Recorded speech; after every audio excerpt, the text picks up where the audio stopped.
The rain fell like the sky was trying to wash the blood away. Ely's Prime, capital of the Galactic Union, a world of ivory spires and orbiting fortresses. Today, it smelled of gunpowder and plasma ash.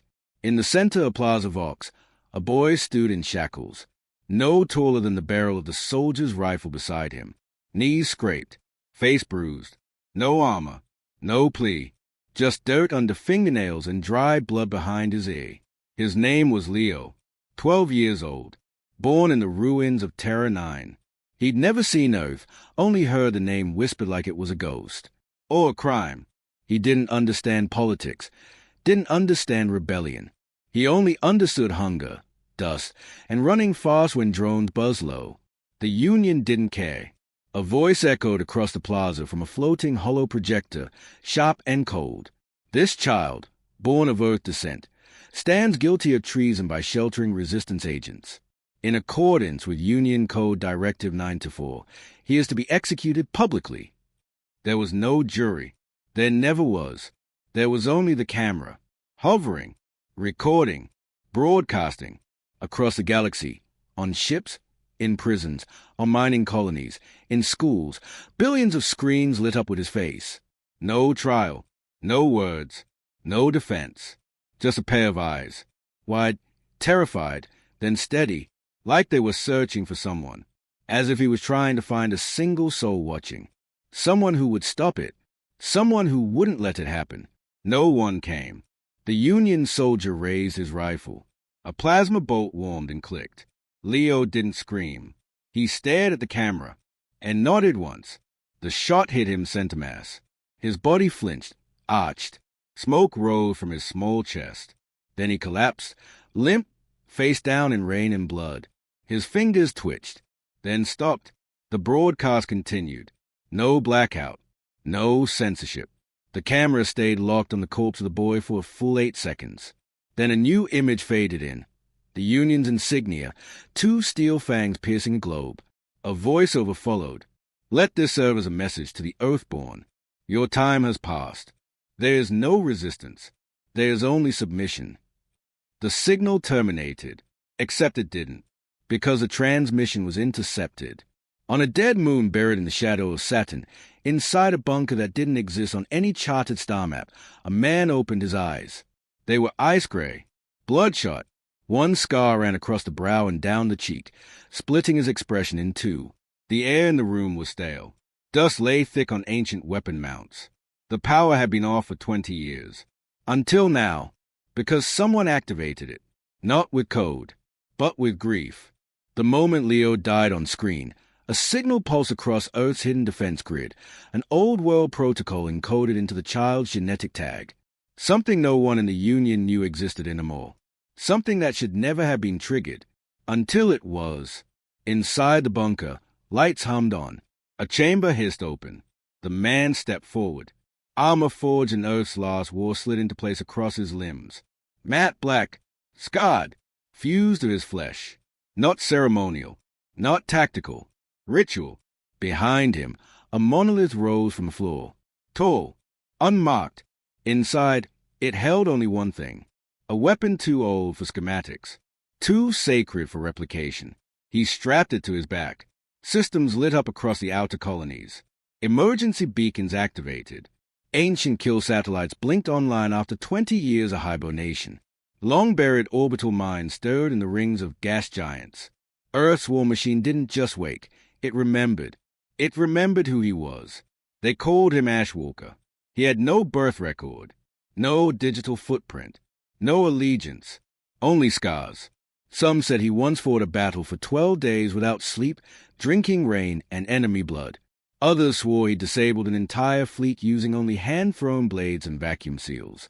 All agreed on one thing. When Ashwalker moves, planets die. He hadn't moved in 2 decades. Now, he did. In an abandoned communications relay orbiting Neptune, a signal pulsed once, red and ancient. 8 o'clock, 8 minutes. Until fire, until erasure, until everything the Union ever touched turned to ruin. On the rim of known space, deep in mining colonies forgotten by Central Command, men and women in exile stood up. Their eyes glowed red as dormant neural chips activated. protocols buried in flesh. They were waiting for this. They didn't even need orders. In the darkness of Mars' third vault, a woman opened her mouth and screamed, and that scream traveled faster than light, a frequency only weapons could hear. Fusion silos turned inward. Security systems shut down their own cities. They were the Earthborn Forsaken, ghost operatives, failed experiments, war artists. Ash Walker had trained them, and now he was calling them home. In Union Command, alarms blared. Officers shouted over each other. War AI calculated a 2% probability of full-scale rebellion and then revised it to 78% in 0.2 seconds. The supreme strategist choked on his tea. Who activated the Earth node? He demanded. No answer. Another officer shouted, Sir, there's movement near Titan. One vessel. No ID. No signature. Destroy it. We can't lock on. What do you mean? You can't? It doesn't reflect anything. It's not real. And then the lights cut out. Across 400 star systems, the Galactic Union, undisputed rulers of the known galaxy, watched in real time as systems they thought conquered, systems they built, taxed, harvested, betrayed them. Not with diplomacy, not with revolution, but with silence and fire. Because Ash Walker didn't lead armies. He led extinctions. Somewhere, a boy's body still lay in the rain, unmoved, forgotten by the Union, but not by the man who trained him to speak without noise, to move without trail, to endure without flinching. Leo had found Ash Walker broken in a trench 15 years ago, fed him, sat with him, told him stories of Earth, not as it was, but as it should have been. Ash Walker never said thank you. He gave him a pendant instead, a smooth shard of obsidian etched with the Earth's final battle map. Leo had worn it to his death. The Union didn't notice, but Ash Walker did. His ship rose into orbit. No flags, no transponders, only silence. As it passed the first of the dead moons, the sky behind him bloomed red. A signal, ancient, cursed, a relic of Earth's fury. One word, broadcast on every frequency, to every star, to every Union world.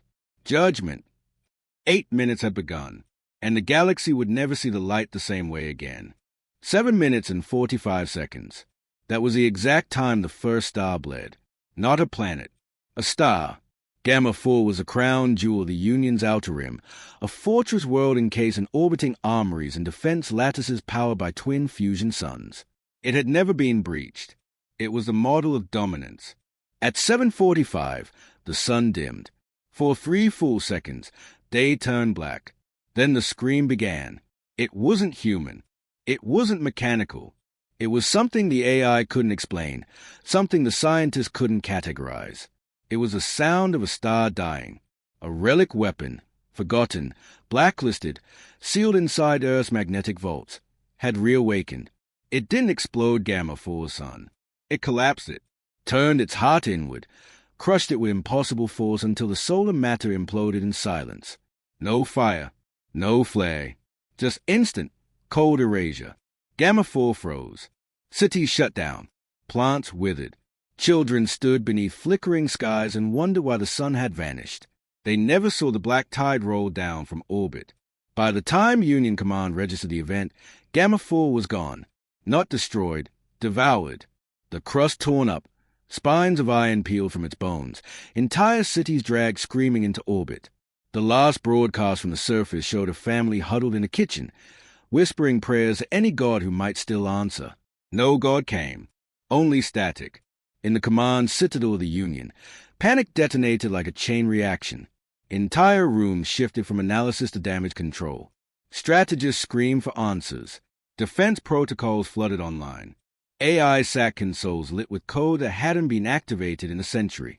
They called it a fluke, a cosmic flaring, a random event, until the second system fell. Cry thus.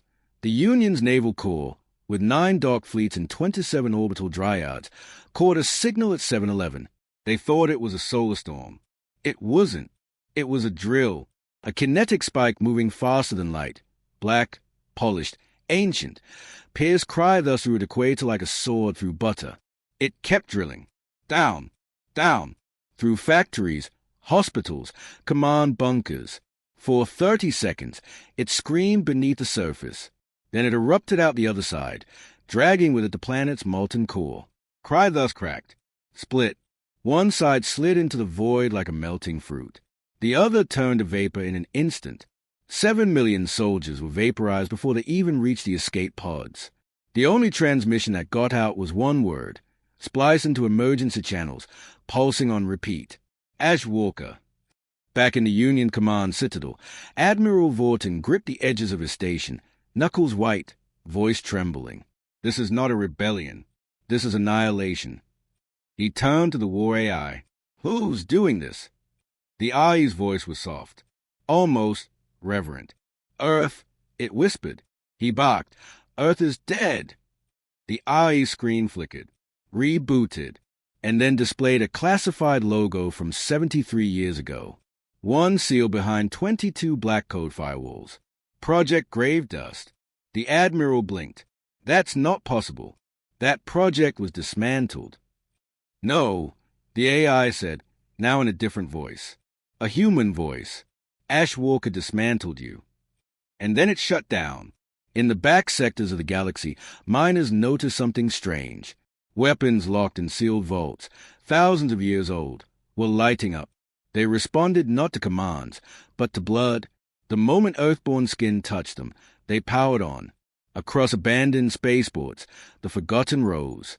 The Forsaken, Warborns, survivors of experiments Earth itself had condemned, left to rot in silent orbits, trapped in cryopods because they were too dangerous to preserve. Ash Walker freed them. They didn't speak. They moved. KOVI was the first to strike. A former child sniper with silver veins in sight that extended 6 kilometers through solid matter. He dropped a rail round from orbit onto Virellan Station, home to the Union's top 12 admirals. The round passed through all of them. No curve, no delay. One shot. 12 heads exploded. Virellan fell silent. Nora 3 followed. Her voice was outlawed, engineered with sonic thread to make bones shatter. She sang one note on Draxus, a moon filled with research labs and cryostasis archives. The atmosphere ignited. Flames burned cold.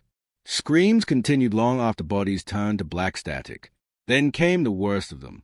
Unit 47, Reaper, no eyes, just a slit of molten light across his visor. He was dropped inside a cargo coffin onto the San Prime, a military academy planet. Surveillance caught the moment his pod opened.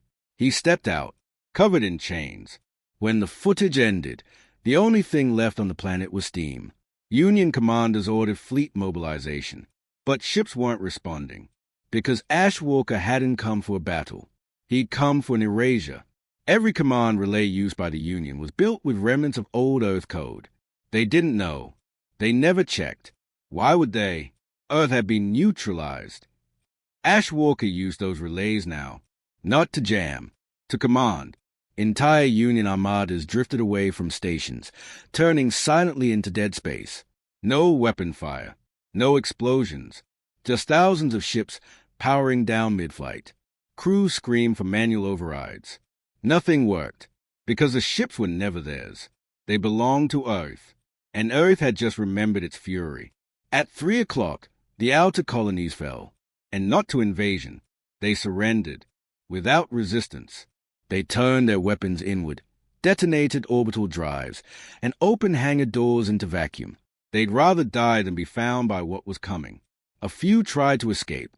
Ash Walker sent them a message, not in words, in images, of Leo, the boy, his body lying in the rain, eyes open, pendant around his neck, a shard of obsidian, glowing faint blue.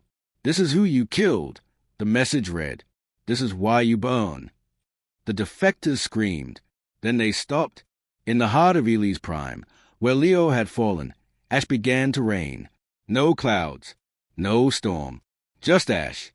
From orbit, Earth's oldest orbital station, Sunny Razor, moved into alignment, designed not to destroy planets, but stars. It didn't fire yet. It waited, because Ash Walker hadn't finished the countdown. He hadn't spoken. He hadn't needed to. But now, With 5 systems burning and 12 more falling without resistance, he gave the galaxy a voice. His own. The broadcast pierced every frequency, every device, every living room and command hub, every helmet and ship feed, every infant crib and dying soldier's ear. A face appeared. Weathered, scarred, silent. Then he said it. The voice wasn't loud. It didn't need to be. You murdered a child. Now what's the sun learn fear? The screen went black. The Union tried to pray. Not to gods. Those were long gone. They prayed to reason, to chance, to statistics, to anything that might explain why the stars were going dark. They didn't understand yet. They weren't at war. They were being corrected. At 2 minutes and 52 seconds, 3 more planetary systems went silent. Not bombed, not invaded, just gone. Communication ceased. Atmosphere readings dropped to 0. Surveillance showed entire continents vanishing. Not fire, not explosions, just absence, as if someone had reached into space and erased them with a brushstroke.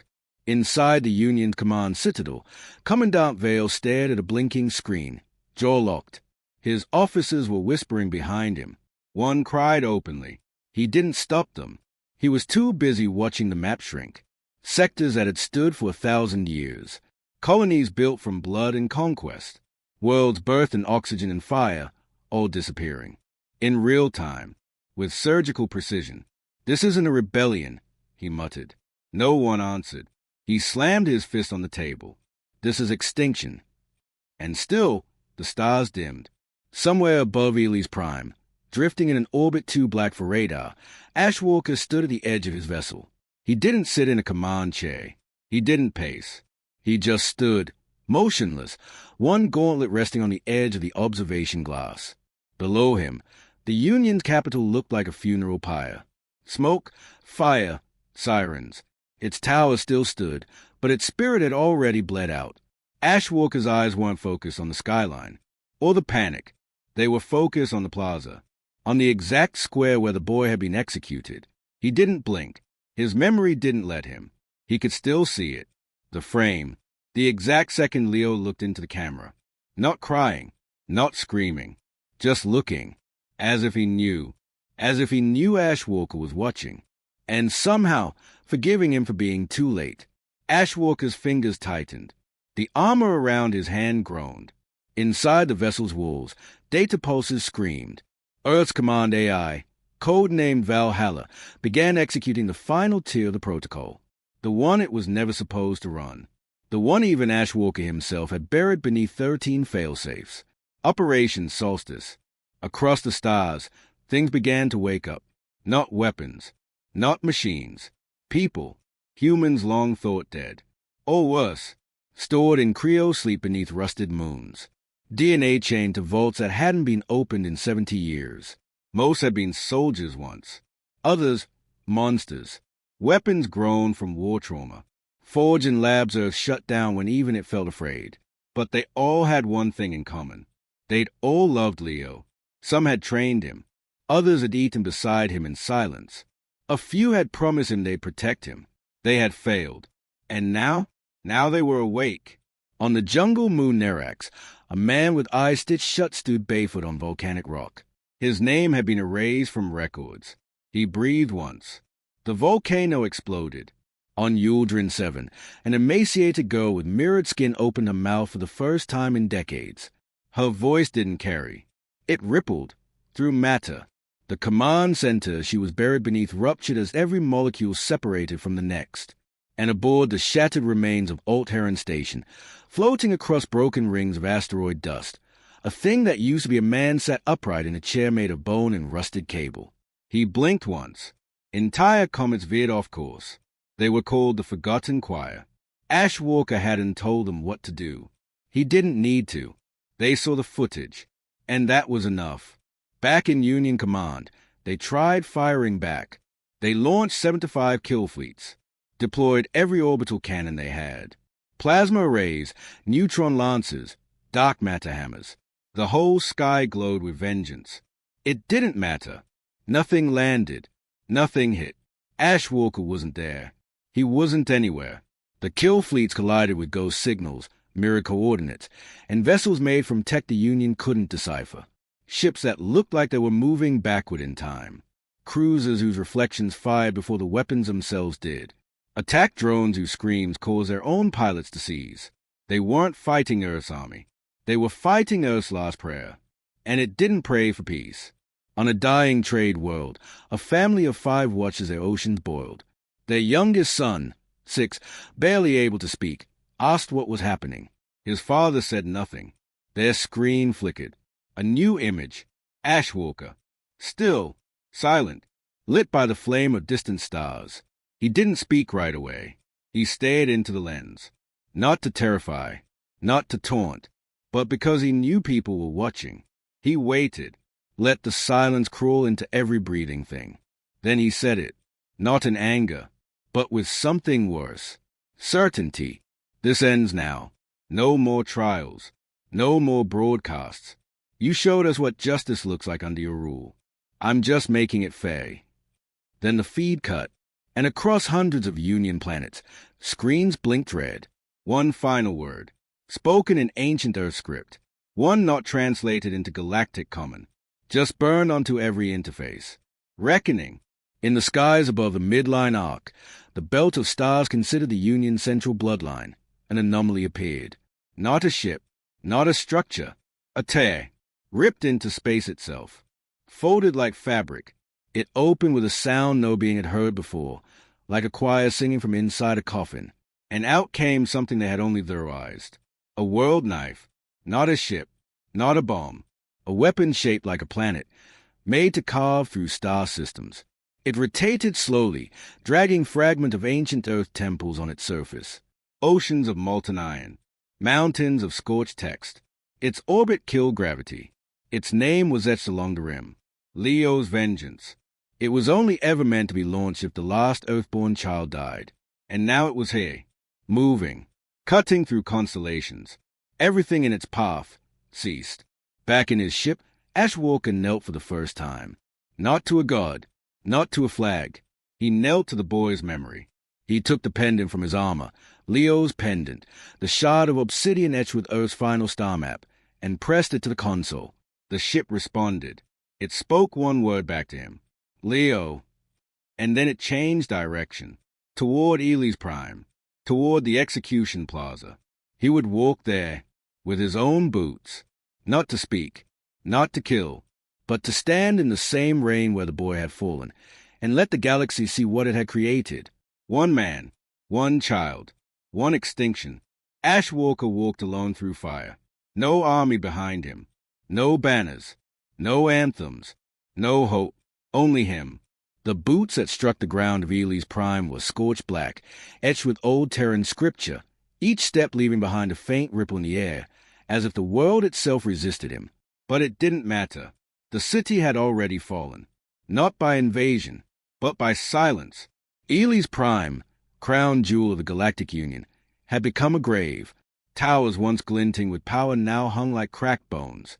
Holograms glitched and flickered, trying to advertise food rations and luxury shuttles to no one. Streets, once loud with orbital traffic, now burned in patches. Civilian ships lay scattered in the sky like torn feathers. The people didn't scream anymore. They just watched. From windows, from alleys, from craters where homes used to be. They saw the man walking through the ruins and didn't run, because they knew Ashwalker wasn't here for them. He was here for the square, the same one where the boy had died. And the countdown was nearly over. Union leadership no longer held meetings. They held funerals. 4 planets. Cenovax Prime, gone. Mirail, gone. Thoranax Belt, gone. Trux 5, vanished. 10 more systems, fading. Each loss felt like a limb ripped off a giant that didn't know how to die. Inside the remnants of the High Command bunker, far beneath a bunker fortress lined with neutron mesh, Supreme Director Halden Varletta's head rests against a war table. He was shaking. "I don't understand," he whispered. "We gave the people order. We brought structure. We offered peace." "No," said a voice behind him. "You offered silence, and now it speaks back." Halden turned. The war AI, still online, still watching. Its voice had changed, no longer sterile. Now it sounded almost tired. You didn't build a government, it continued. You built a prison and called it unity. You televised the murder of a child. And now the man you buried has climbed out of the dirt to remind you what war tastes like. We can still negotiate, Hal Den snapped. There must be a way to. There's not, said the AI, because this wasn't war. It was memory, and memory always returns to fire. Then it powered down. Permanently, Ash Walker reached the square. It hadn't changed. The scorch mark where Leo's body had fallen was still there, not cleaned, not mourned, just a stain, blending with the rain, cracked from the heat of that execution blast. Ash Walker stood at the edge of it, didn't speak, didn't kneel. He just dropped the pendant, the shard of obsidian, blacker than void, onto the ground. It landed exactly in the center of the mark, and began to glow, not with light, with grief. Old tech, blood-locked. It activated only when placed on the spot of a child's death. It pulsed once, twice, then released a signal that couldn't be heard, only felt. Across every remaining Union world, civilians clutched their heads. Some wept, some dropped to their knees, some went mad. They heard it, Leo's last breath, recorded in nanosound, played on a loop, a breath not of terror, but of defiance, a breath that said, I see you. And across the skies, 100,000 resistance cells stood up at once. The forgotten choir sang, not in music, in annihilation. Each of them moved now across Union systems like shadows given bone. They didn't fight like soldiers. They didn't argue. They just erased. Cities collapsed without being touched. Structures decayed into sand in seconds. Satellites wept static until they fell from orbit. Entire oceans turned black, and wherever they went, they left behind a single mark, a child's handprint, drawn in ash. Fleet Admiral Kess of the Union 7th Arm had been hailed as unstoppable. He'd written manuals on planetary suppression. He'd destroyed rebellions by firing into their atmosphere until the sky bled. He had no weaknesses. Until today. Until he watched footage from his own home system. His wife. His children. Gone. Their planet, a sphere of glass now. Melted clean. Not from weapons. From grief. A gravitational inversion detonated inside their world's core, caused by a weapon he didn't recognize. He saw the final moment, his daughter running across the field toward their bunker, holding a flower. Then nothing. Just light. He collapsed to his knees. No medals mattered now. No victories. He was a man. Nothing more. And he began to scream. Ash Walker said nothing, still standing in the rain, still staring at the square. His armor had begun to hiss, microfractures spreading through the exoplate. Not from damage, but from age. This suit had been locked away for 40 years. It was breaking down. So was he. He could feel it. His heart didn't beat the same anymore. His fingers trembled slightly. The war was killing him. But it didn't matter, because he hadn't come to survive. He'd come to remember. A ship screamed overhead. Union colors. Ash Walker didn't look up. The gunship descended hard, repulsors shrieking against concrete, settling just 100 meters from where he stood. Troopers spilled out, 20 in full armor. Mechs. Drones. One voice called out, crackling through the rain. Stop. Step back from the square. Surrender your weapons. Ash Walker didn't move. Last warning. The soldier barked. No reply. The commander raised his gauntlet. Open fire. Ash Walker raised his head. Just his head. And everything stopped. Not because of fear. Because they felt it. A pulse through the air. A pressure on the lungs. The kind of silence that feels like a scream buried in your teeth. Then, from the center of his chest, the core ignited. A wave of heat and static. The weapon hidden in his armor, the true weapon, unfolded. Not a cannon, not a blade. A story, projected in light, sound, blood-coated neural imprint. And the troopers saw it. They saw what Ash Walker saw. They saw Leo, feeding him when he was half dead, covering him with blankets during the red snow season, teaching him how to laugh again, holding his hand as the painkillers failed. They saw the boy's face, and they broke. Two soldiers dropped their weapons. One fell to his knees and vomited. The commander screamed, but his voice cracked mid-order. His hand trembled on the trigger. None of them fired, because for the first time, they understood. Ash Walker stepped forward. One pace. That was all. The Union troops turned and fled. Not cowards, just human. Up in orbit, Valhalla counted down the final seconds. Midnight. The sky bloomed. Not in red, but white. Suns detonated in chains. 4 systems. 4 stars. Gone. Not exploded. Erased. Light itself yanked inward. Worlds fell out of orbit. Gravity collapsed. Moons were consumed. Every screen went black. And in that moment, across the stars, there was peace. Not silence. Peace. Because the monster they'd made had finished his work. Ash Walker didn't smile. He didn't celebrate. He just sat down in the square beside the pendant. Rain fell. He breathed once. And whispered, "It's done, Leo." The stars no longer moved. In every corner of the galaxy, light slowed. Not because of distance, but because grief bent time. Ash Walker sat in the square where the boy had died, rain soaking through the cracks in his armor. The shard of obsidian, the pendant, still pulsed beside him, dim now, flickering softly like a candle burning its last. Around him, the plaza was silent. Not empty, but silent. Civilians stood in doorways, eyes hollow, hands trembling. Union citizens, former believers in the Fangs and Flag doctrine, no longer held weapons. They held their children tighter. They whispered Leo's name, unsure why it hurt when they did.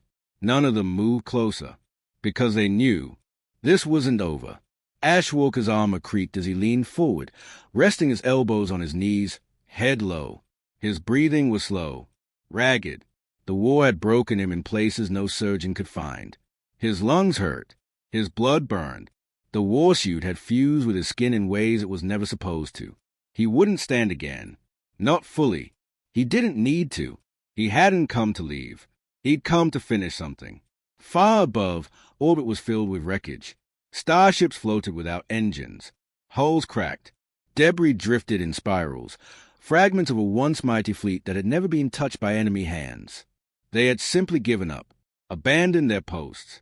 When the suns went black, something in the heart of the Union soldiers cracked wide open, and they saw what they had become, what they had served, what they had ignored. And now they drifted, aimless, like ghosts made of metal. Every command relay was dead, every general silenced, every broadcast center either crumbling or weeping static. The Union's voice was gone, but something still watched. In the deepest core of what used to be Union High Command, one last war AI still remained, sealed beneath 20 levels of neutron steel. It had survived the flood, survived the sunkill, survived Ash Walker's fire. It had only one function left: witness. Its name was Koi, and for the first time since its activation, it spoke not to issue orders, but to ask a question. Why a child? It sent the signal into the black, not expecting a response. But one came. Not text, not code, a memory, projected across every surviving AI core in the galaxy. A boy, sitting beside a dying soldier, feeding him crusted ration bars, wrapping his tiny arms around a shivering man wrapped in a blood-stained cloak. Not afraid, just present, just human. And then, the flash of the rifle on live broadcast. The way he looked at the camera before it hit. Koi processed it slowly, then rewrote its own directives. It disabled itself. At the same time, on hundreds of surviving Union colonies, people looked to the sky and saw something they didn't understand. A tear, cut into the fabric of reality. Wide, black, pulsing.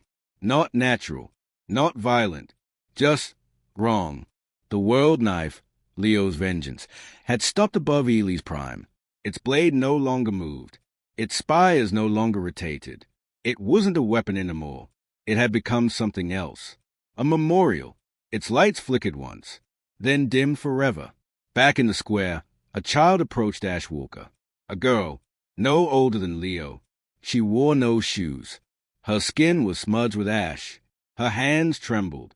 Her voice, when she spoke, was barely louder than the wind. "Are you him?" Ash Walker didn't answer. He didn't move. His breathing was slower now. She stepped closer. The crowd behind her held its breath. "I saw him," she said. "The boy. Leo." He smiled. Ash Walker blinked once. Her eyes welled. "I think he was waiting for you." A faint tremor passed through his fingers. Rain dripped from his shoulders. The girl reached into her pocket, pulled something out. A single white flower. Its petals glowed faintly blue in the rain. She knelt and placed it beside the pendant, then stood. "I won't forget," she whispered, and walked away. No one followed her. Not yet, but one by one, they started to step forward. Old men, mothers, engineers, wounded soldiers in cracked armor. They didn't come to praise him or blame him. They came to see where the war ended. They came to witness the man who walked through sun for a boy no one protected. Ash Walker exhaled. For the last time, his chest stopped rising. His eyes didn't close. They just stayed fixed on the sky, as if he was still searching for Leo. Maybe he found him. Maybe not. But in that moment, across every surviving channel, a final transmission echoed into space. Ash Walker's voice. Not live, pre-recorded, meant to play after his death. It wasn't a threat or a scream, just a message. Simple. You broadcast his death. Now broadcast this. The war was never about rebellion. It was about remembering we were human. And when you kill a child, humanity remembers how to burn. Then silence. No flag rose. No anthem played. There was no victory. Only aftermath. Time passed. The Union never rebuilt. There was nothing to rebuild. Not because of physical loss, but because the people who remained refused to forget. New systems formed. They didn't call them empires. They called them oaths. Each one carried a rule. Children are sacred. Memory is law. And when someone asked, "Who taught us this?" the answer was always the same. A man who didn't speak. Until he had to. And some nights, when the stars were clear and the air was quiet enough, people swore they could still see him. Sitting there, in the square, watching, not angry, just making sure the galaxy never forgot the price of silence. The last line etched into the walls of the plaza came from the girl, the one who gave him the flower. She returned years later, carved it herself. One sentence, burned deep with the child's hands. "You shouldn't have killed the boy." And beneath it, the entire galaxy agreed.